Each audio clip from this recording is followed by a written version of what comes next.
பலனற்ற பாத்திரம் நானே, பழுதடைந்தேனே பலமுறை நானே. பலனற்ற பாத்திரம் நானே, பழுதடைந்தேனே பலமுறை நானே. கரம் தொட்டென்னை வனையும், உலகிற்கு ஒப்பாக மாற்றும். கரம் தொட்டென்னை வனையும், உலகிற்கு ஒப்பாக மாற்றும். பரமனே பரமனே பலமுறை வீழ்ந்தேனே. இயேசுவே இயேசுவே தேடியை மீட்டிடுமே. பலனற்ற பாத்திரம் நானே, பழுதடைந்தே பலமுறை நானே.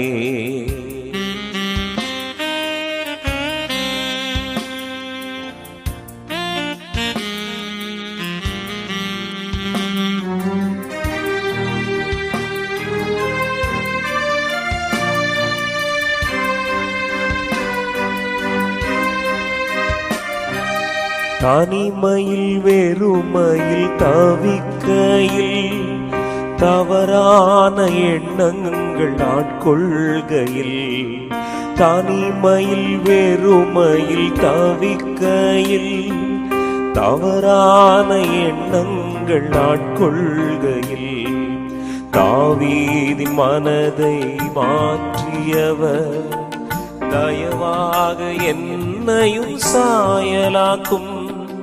தாவீதின் மனதை மாற்றியவர், தயவாக என்னையும் சாயலாக்கும்.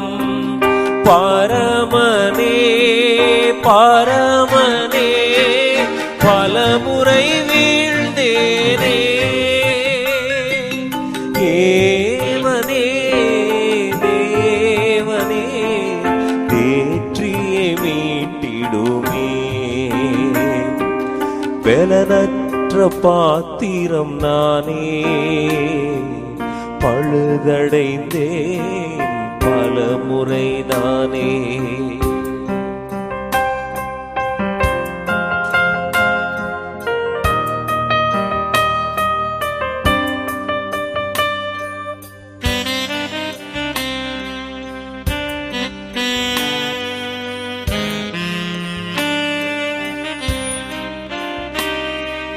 வேதனை வெறுப்பினில் வாடுகையில், வழியொன்றும் அறியாது அலைபாய்கையில்.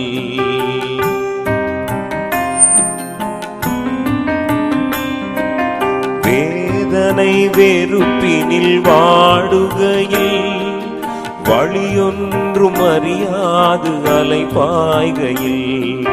வனாந்திர வழியில் காத்தவரே, வழியினை காட்டும் என் மாலுமியே. பரமனே பரமனே பலமுறை வீழ்ந்தேனே. தேவனே தேவனே தேற்றியே மீட்டிடுமே. பலனற்ற பாத்திரம் நானே,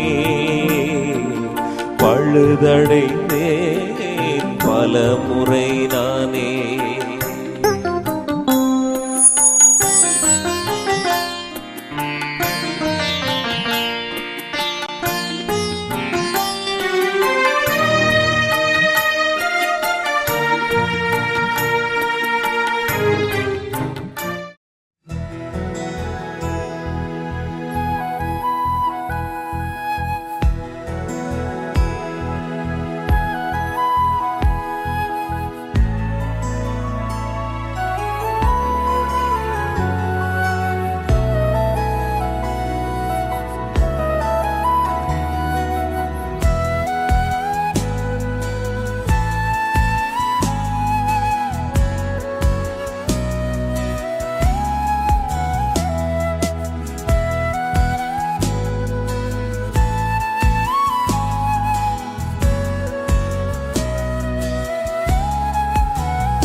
நீதிமொழிகள் 13:12.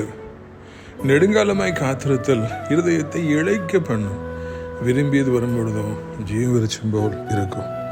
ஐயோ, எத்தனை பேர் இன்றைக்கு எவ்வளவு நெடுங்காலமாக நன்மைகளை எதிர்பார்த்து காத்திருக்கிறார்கள். வேலை கிடைத்து விடாதா? படித்து முடித்து எத்தனையோ வருடம் ஆகிவிட்டதே. என்னோடு படித்தவர்களெல்லாம் திருமணமாகிவிட்டதே, அவர்கள் நல்ல வேலையில் செட்டில் ஆகிவிட்டார்களே என்றெல்லாம் ஆயிரம் ஏக்கங்களோடு காத்திருக்கிறவர்கள். திருமணமாகாதா? இத்தனை வயதாகிவிட்டதே. திருமணமாகி 5, 10, 15, 20 வருடங்கள் ஆகிவிட்டதே. எனக்கு குழந்தை கிடைக்காதா? சொந்த வீடு இல்லாமல் வாழ்கிறேனே. எல்லாரும் என்னை தரக்குறைவாய் பேசுகின்றார்களே. நான் என்ன செய்வேன் என்று சொல்லி நெடுங்காலமாய் காத்திருக்கிறவர்கள் எத்தனை பேர் இந்த பூமியில் இருக்கிறார். அவருடைய இதயமெல்லாம் இழைத்து போகுமாம். ஆண்டவர் அதை அறிந்தபடியினால் தான் அப்படிப்பட்ட ஒரு வார்த்தையை எழுதி வைத்திருக்கிறார். ஆனாலும் அந்த வசனம் அத்தோடு முடிந்து போகவில்லை. விரும்பியது வரும் பொழுதோ ஜீவவிருட்சம் போல் இருக்கும். பார்த்தீர்களா, எவ்வளோ நீங்கள் காத்திருக்கலாம். கிறிஸ்துவுக்குள்ளாக நீங்கள் காத்திருக்கும் பொழுது திடீரென்று ஒரு நாளிலே நீங்கள் விரும்புவதை ஆண்டவர் உங்களுக்கு தருவார். நினைத்திருக்கவே மாட்டீர்கள். எதிர்பாராத நேரத்தில் அத்தனை காரியங்கள் உடனடியாய் வாய்த்து ஆண்டவர் உங்களை சந்தோஷப்படுத்துவார். அப்பொழுது உங்களுடைய ஜீவன் துளிர்க்கும். யாக்கோபு யோசேப்பை பார்த்தவுடன் அவருடைய ஜீவன் துளிர்த்தது போல உங்கள் ஜீவனும் துளிர்க்கும். நீண்ட காலம் இந்த பூமியில் சந்தோஷமாக ஏசப்பாவுக்கு சாட்சியாக நீங்கள் வாழ்வீர்கள். நீங்கள் விரும்பியது இன்றைக்கே வருவதாக. ஆமென்.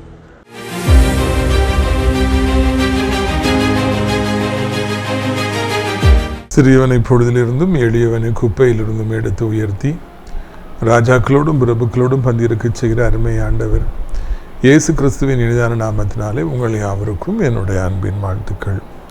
நீங்கள் கோடா கோடியாய் பெருகுவீர்களாக, உங்கள் பிள்ளைகள் கோடா கோடியாய் பெருகுவார்களாக என்று வாழ்த்துகிறேன். பிரித்துக்குரியவர்கள், இந்த வாரம் சனிக்கிழமை கர்த்தருக்கு சித்தமானால் காலை 10 மணிக்கு நாசரேத் சாத்தாங்குளம் போகிற ரோட்டில் 5வது கிலோமீட்டரில் லெஃப்ட் சைடில் இருக்கிற தேவனுடைய மாளிகையில் வைத்து நம்முடைய விடுதலையின் கூட்டம் நடைபெறும். மாதந்தோறும் ஆயிரக்கணக்கில் ஜனங்கள் வந்து பங்கு பெற்று விடுதலை பெற்று செல்லுகின்றார்கள். நீங்களும் வந்து பங்கு பெறும்படியாக உங்களை அன்போடு அழைக்கின்றோம். கூட்டத்தின் இறுதியிலே உங்களுக்காக நானும் சகோதரர் அன்னூர் ஜோசப்பனன் அவர்களும் நாசரேத் பருவேல் சேகரையா அவர்கள் எல்லாரும் இணைந்து உங்களுடைய விடுதலைக்காக ஜெபிப்போம். என்ன பிரச்சனை இருந்தாலும் இயேசு கிறிஸ்து உங்களுக்கு நிச்சயமாக விடுதலை கொடுப்பார். பிரியத்துக்குரியவர்களே, அது மாத்திரமல்ல, கூட்டத்தின் இறுதியில் மெய்ஞானபுரம் யோவானன் தலைமையில் தயாரிக்கப்பட்ட சுவையான உணவு உங்களுக்கு பரிமாறப்படும். அதே தேவனுடைய மாளிகைக்குள்ளாக அடைக்கலான் குருவி எனப்பட்ட ஒரு ஆவிக்குரிய முதியோர் இல்லம் இருக்கிறது. தினந்தோறும் அங்கே வைத்து ஜெபங்கள் நடைபெறுகிறது. அநேக தேவனுடைய பிள்ளைகள் வந்து நல்ல செய்திகளை கொடுத்து ஆறுதல் சொல்லுகிறார்கள். யாரெல்லாம் நீங்கள் அங்கே வந்து சேர வேண்டும் என்று நினைக்கிறீர்களோ, இதுதான் சரியான நேரம் என்று நினைக்கின்றேன். தாராளமாக வந்து சேரலாம். கர்த்தர் உங்களை ஆசீர்வதிப்பாராக. இந்த நாளில் நம்முடைய பிரயோஜனத்திற்காக யோவான் 2ஆம் அதிகாரம் 1ஆம் வசனத்திலிருந்து வாசிக்க விரும்புகிறேன். 3ஆம் நாளிலே கலிலேயாவில் உள்ள கானா என்னும் ஊரிலே ஒரு கல்யாணம் நடந்தது. இயேசுவின் தாயும் அங்கே இருந்தால் இயேசு உம்முடைய சீசரும் அந்த கல்யாணத்துக்கு அழைக்கப்பட்டிருந்தார்கள். இந்த கல்யாணத்தை பற்றி நம்ம பார்க்கும் பொழுது இயேசு கிறிஸ்துவின் அற்புதம் எங்கே ஆரம்பித்தது என்றால் ஒரு மிகப்பெரிய சர்ச்சில் ஆரம்பிக்கலை, ஒரு கடற்கரையில் ஆரம்பிக்கலை, மலை பிரசங்கத்தில் ஆரம்பிக்கலை. ஒரு திருமண வீட்டிலே ஆண்டவருடைய முதல் அற்புதம் நடைபெற்றது. ஆலயத்தில் வைத்து கூட அது நடைபெறவில்லை. இதன் மூலமாக நாம் என்ன பாடத்தை தெரிந்து கொள்கிறோம் என்றால், ஆண்டவருக்குடைய அற்புதம் ஏதோ ஆலயத்தில் வர்றவங்களுக்கு தான், கிறிஸ்தவர்களுக்கு தான், அவனுடைய பிள்ளைகளுக்கு தான் அற்புதம் தேவை அப்படின்னு சொல்லி இல்லவே இல்லை. எல்லாருக்கும் ஒரு அற்புதம் தேவை. இந்த உலகத்தில் பிறந்த அத்தனை பேருக்கும் ஒரு அற்புதம் தேவை. ஆண்டவர் ஒரு சபைக்கு இல்லைன்னா ஒரு மதத்திற்கு ஒரு மக்களுக்குன்னு சொல்லி தன்னை மட்டுப்படுத்தி கொள்ளாமல் அவர் எல்லோருக்கும் பொதுவானவராக இருக்கிறார். இந்த பூமியில் யாராயிருந்தாலும் அவர்களுக்கு ஆண்டவர் மனம் இறங்குகிறார். எவராயிருந்தாலும் அவருக்கு அற்புதத்தை செய்கின்றார், அதிசயத்தை செய்கின்றார் என்பதுதான் இந்த கானாவு திருமணத்துடைய முக்கியமான நோக்கம். யாரானாலும் நீங்கள் இருக்கலாம், கர்த்தருக்கு சம்பந்தமே நீங்கள் இல்லாமல் உங்களுக்கு இருக்கலாம். ஆனால் உங்களுக்கும் ஒரு அற்புதத்தை ஆண்டவர் செய்ய விரும்புகிறார், உங்களையும் ஆசீர்வதிக்க விரும்புகிறார் என்பதை மறவாதிருங்கள்.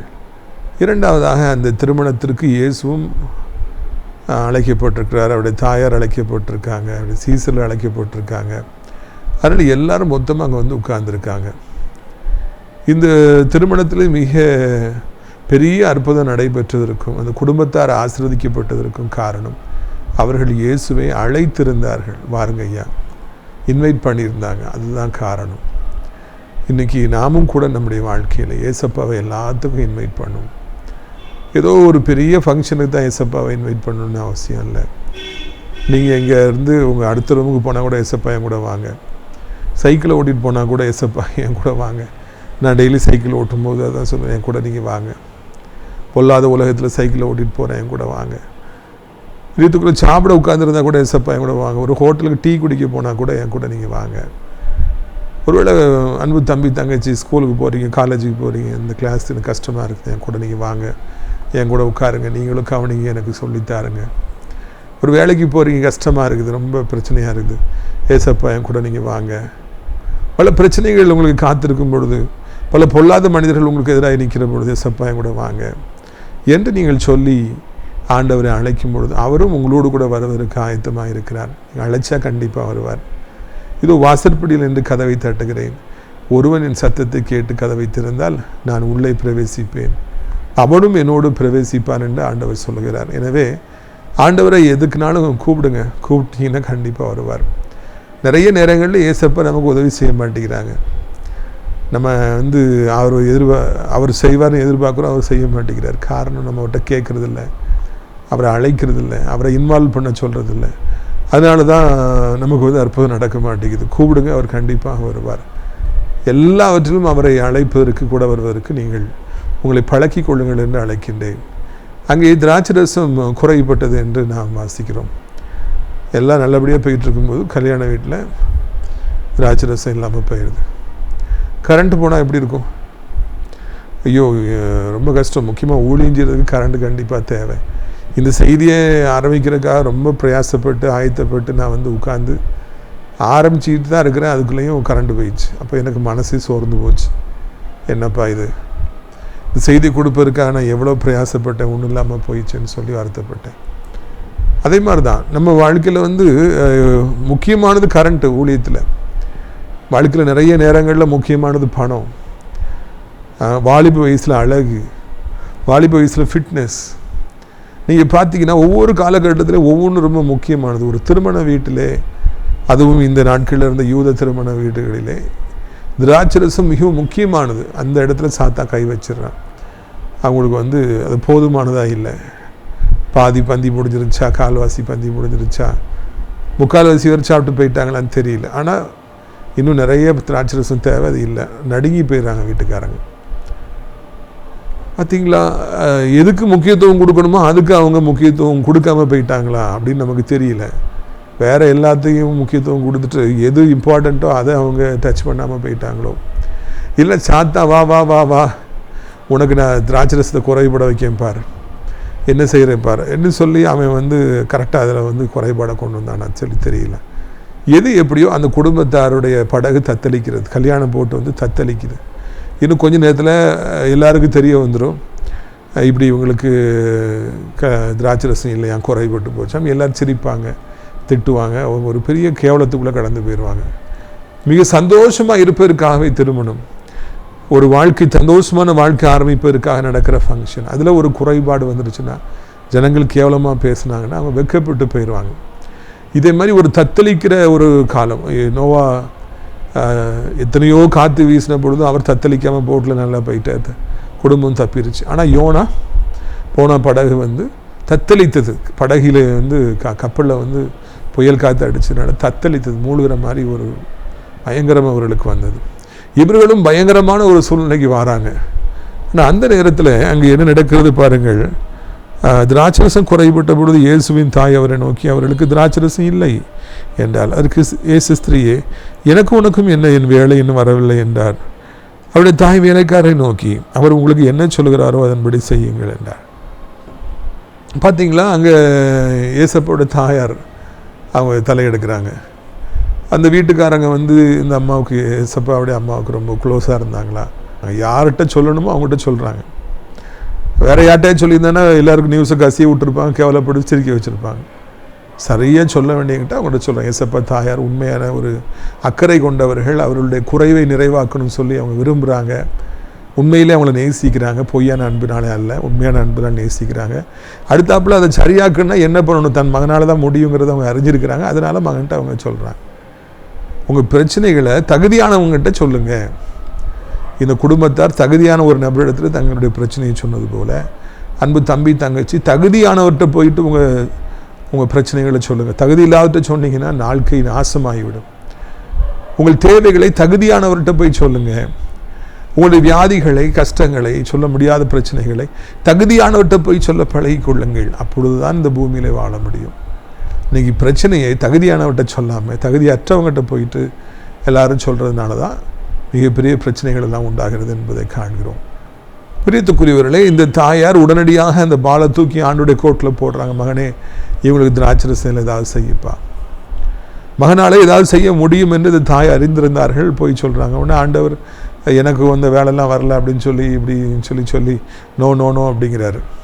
ஆனால் மகனை குறித்து தாயார் நன்கு அறிந்திருந்ததுனால வேலைக்காரங்களை கூப்பிட்டு அவர் உங்களுக்கு என்ன சொல்கிறாரோ அப்படி நீங்கள் செய்யுங்கன்னு சொல்லி முழு அதிகாரத்தையும் அங்கே தன் மகன் இடத்துல கொடுப்பதை பார்க்கிறோம். முதல்ல செய்யின்னு சொல்லும்போது ஆண்டவர் செய்யலை. பிறகு வேலைக்காரங்களை கூப்பிட்டு அதிகாரத்தை ஆண்டவர் கொடுத்து அவர் சொல்கிறபடி செய்யணும்னு அவர் தலையிடுறார். நிறைய நேரங்களில் நம்ம ஆண்டவரை கூடும்போது அவர் செயல்பட மாட்டேங்கிறார். காரணம் என்ன? we are not allowing him to take full control. ஆண்டவர் இயேசு முழு அதிகாரத்தையும் எடுத்துக்கொள்ள நாம் அனுமதிப்பதில்லை. என்னுடைய வாழ்க்கையை நான் தான் முடிவெடுப்பேன்னு சொல்கிறோம்.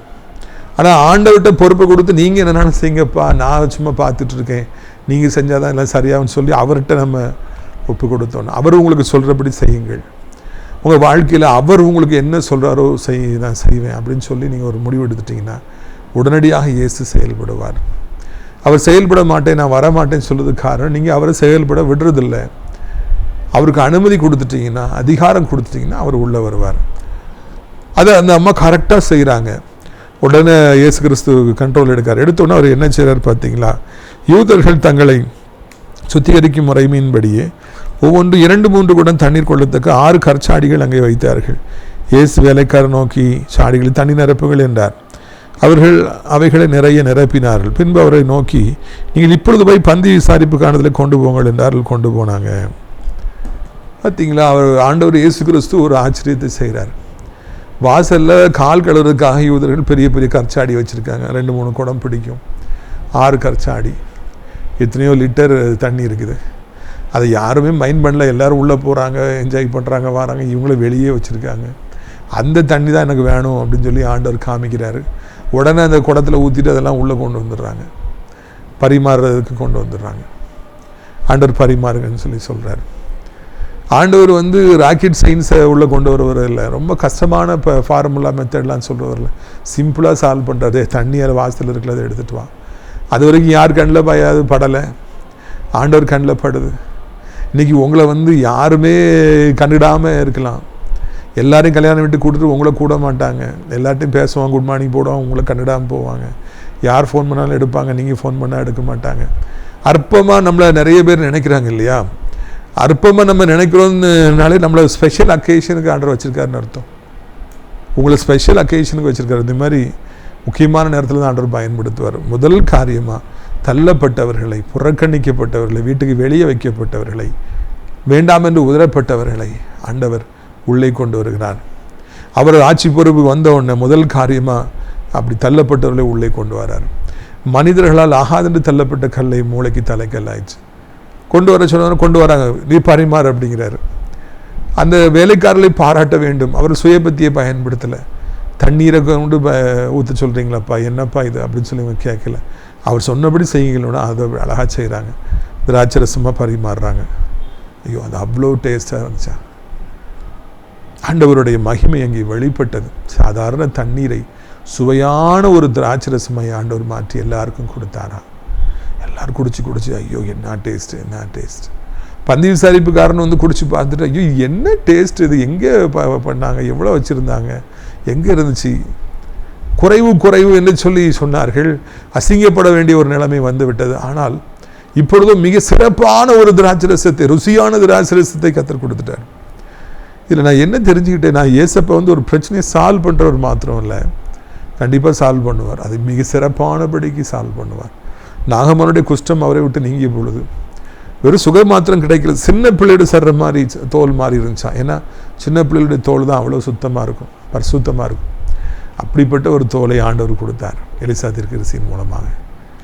ஆண்டவர் நமக்கு மிக சிறப்பான ருசியான காரியங்களை மாத்திரமே தருகிறார், செய்கிறார்.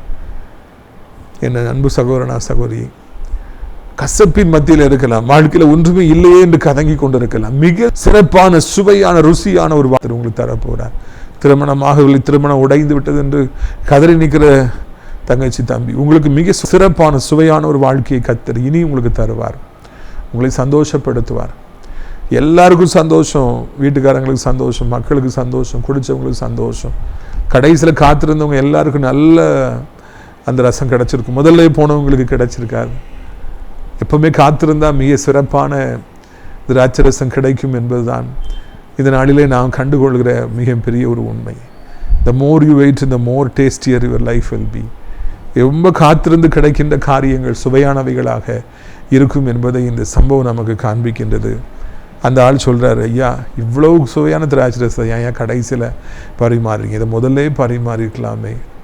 பாடுறாரு, இழைப்பாடுறாரு, ஐயோ என்ன இப்படி பண்ணிட்டீங்க, லாஸ்ட்டில் கொடுக்குறீங்களே. பார்த்தீங்களா, ஏசப்பா வாழ்க்கையில் சீக்கிரமாகவே வந்திருந்தா நல்லா இருந்திருக்கும் இல்லையா. நம்ம வாழ்க்கையில் பல வருஷங்களை நம்ம வீணாக்கிட்டோம் இல்லையா, பல வருஷங்களை நம்ம தவற விட்டுட்டோம் இல்லையா. இப்போமாவது ஏசப்பாவை நம்ம உள்ளே வருவோம், கூட்டம் வருவோம், அப்போ நம்ம வாழ்க்கை சுவையுள்ளதாக மாறும். நம்முடைய வார்த்தைகள் சுவையுள்ளதாக ஆசீர்வாதமானதாய் மாறும். நம்முடைய நட்பு, நம்முடைய பிஸ்னஸ் எல்லாமே சுவையானதாய் மாறும். பிரியத்துக்குரியவர்களே, எனவே இதை நீங்கள் மனதில் வைத்துக் கொள்ளுங்கள். சுவையான ஒரு வாழ்க்கையை தருவதற்கு இயேசு கிறிஸ்து காத்திருக்கின்றார். உங்களை ஆசீர்வதிப்பதற்கு அவர் காத்திருக்கின்றார்.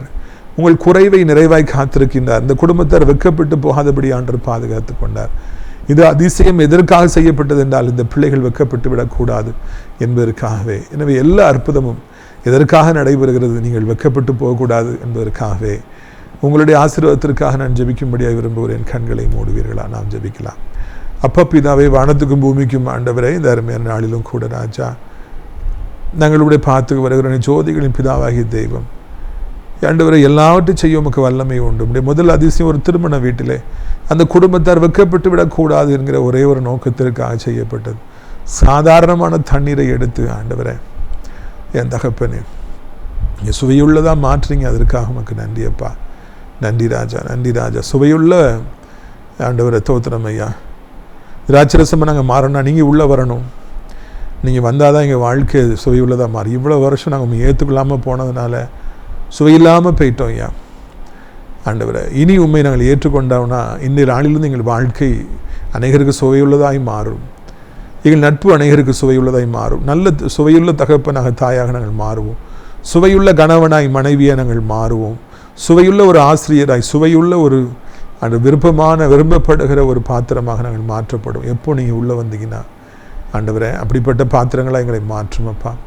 சத்தத்தை கேட்குற பிள்ளைகள் என்ன நிலைமையில் இருந்தாலும் அவர்களுக்கு உதவி செய்யும். உடைய கண்ணீரையெல்லாம் துடைத்தரும், அவருடைய வேதனையெல்லாம் துடைத்தரும், வியாதிகள்லாம் இப்பொழுது நீங்கட்டும் அப்பா. இயேசுவின் ரத்தம் செய்யும், இயேசுவின் ரத்தம் செய்யும். புண்கள், கட்டிகள், கிருமிகள், நோய்கள், ஆட்கொள்ளி வியாதிகள் எல்லாம் அப்படியே இருந்த இடம் தெரியாமல் மறைந்து போகட்டும்.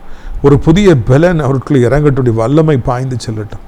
கோணலான காரியங்களை கர்த்தர் சபைப்படுத்தி இயேசுவின் ரத்தம் செய்யும், இயேசுவின் ரத்தம் செய்யும். ஆண்டவரே, பண நெருக்கடிகள் மாறட்டும், கசப்புகள் மாறட்டும், இல்லாமை, இயலாமை, குற்றம் சுமத்து, சண்டை, சச்சரவு, கசப்பு எல்லாம் மாறிட்டோம். ஆண்டவரை, ஒவ்வொருவரையும் ஆசீர்வதியும். காத்திருக்கிற பிள்ளைகளை காத்திரத்தில் இன்பமாய் முடிய பண்ணும். வயதான ஒரு கீழே விழுந்து விடாதபடி இரட்சகர் 2 கைகளை ஏந்தி கொள்ளும். ஆண்டவரை, இந்த அருமையான நாளிலும் கூட புது பலத்தை தாரும், புது கிருபையை தாரும், புது இரக்கத்தை தாரும். ஆண்டவரே, வாலிபத்தின் பாவங்கள், போதைகள், மொபைல் ஃபோன், ஆண்டவர் எல்லாத்துக்கும் அடிமையாக இருக்க ஒரு பைக்கு விடுவித்து புது வாழ்க்கை தாருங்க. வீட்டை விட்டு வெகு தொலைவில் இருப்பவர்களுக்கு நல்ல வேலை, நல்ல சுகம், பலன், பாதுகாவலை தாருங்க. எந்த நாசமோசம் அணுகாதபடி காத்துக்கொள்ளுங்க. செய்வினையினாலே பாதிக்கப்பட்டு வீட்டில் பூட்டி கொண்டிருப்பவர்களை எப்படியாவது வெளியே கொண்டு வாருங்க. தினந்தோறும் பிரயாணம் செய்பவர்களை பாதுகாத்து கொள்ளுங்க. ஆண்டவரே, உடைய பிள்ளைகள் ஒருவர் வெட்கப்படாதபடி, இயேசு கிறிஸ்துவின் பிள்ளைகள் அவரை நம்பியிருக்கிற வெட்கப்படாதபடி காத்துக்கொள்ளுங்க. நாசிரியர் திராட்சைப்பழத்தோட்ட ஊழியர்களை நேசிக்கிற, நாள்தோறும் நம்முடைய நிகழ்ச்சியை பார்க்கிற, அறிமுகப்படுத்துகிற கர்த்தாவை ஒவ்வொருவரையும் ஆசீர்வதிங்க. நம் நாமத்தை மகிமைப்படுத்துங்க. தகப்பனை, இந்த அருமையான நாளிலும் சத்தத்தை கேட்குற பிள்ளைகள் என்ன நிலைமையில் இருந்தாலும் அவர்களுக்கு உதவி செய்யும். ஏசப்பா, மகிமைப்படும். இயேசுவின் மூலம் ஜெபிக்கிறோம் நல்ல பிதாவே. என் ஆத்துமாவை கர்த்தரை சோத்திரி, என் முழு உள்ளமே அவருடைய பரிசுத்த நாமத்தை சோத்திரி, என் ஆத்துமாவை கர்த்தரை சோத்திரி. அவர் செய்த சகல உபகாரங்களை ஒருபொழுதும் மறவாதே. ஆமென். கர்த்தராகிய இயேசு கிறிஸ்துவுடைய கிருபையும் பிதாவாகிய தேவனுடைய அன்பும் பரிசுத்தாடி அநியோன்யமில்லாத பிரசன்னம் உங்கள் அனைவரோட இன்றைக்கு காலங்கள் நிலைத்திருப்பேன். அல்லேலூயா, அல்லேலூயா. God bless you. Amen.